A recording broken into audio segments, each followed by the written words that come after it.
নমস্কার, শাওন পাকশালাতে সবাইকে স্বাগত জানাই। আজকে আমি বানাবো পমফ্রেট ফ্রাই। তার জন্য আমি পমফ্রেট মাছটাকে কেটে ভালো মতো করে চিড়ে নিয়ে ধুয়ে নিয়েছি।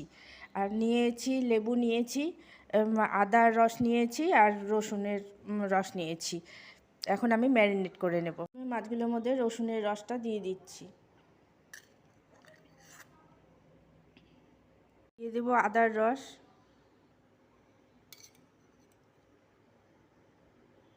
দেবো লেবুর রস,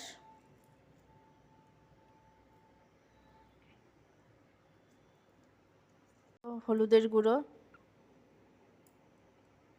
দেবো ঝাল লঙ্কার গুঁড়ো, দিয়ে দেবো গোলমরিচের গুঁড়ো। গোলমরিচের গুঁড়োটা একটু বেশি লাগবে। দেবো পরিমাণ মতো লবণ। এখন আমি সমস্ত মশলা দিয়ে পুরো মাছটাকে মাখিয়ে নেব।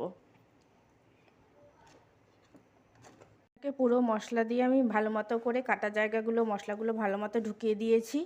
এখন মাছটাকে আমি 15-20 মিনিট রেস্টে রেখে দেব। তারপরে আমি ফ্রাই করব। আমি কড়াইতে তেল বসিয়ে দিচ্ছি, তেলটা গরম হয়ে গেছে। এটা সাদা তেলেই করতে হয় ভাজাগুলো। তাই আমি তেলটা গরম হয়ে গেছে, এখন আমি মাছটা ছেড়ে দিচ্ছি। ফ্রাইটা হয়ে গেছে, এখন আমি সার্ভ করে দিয়েছি। এখন খাবে সবাই।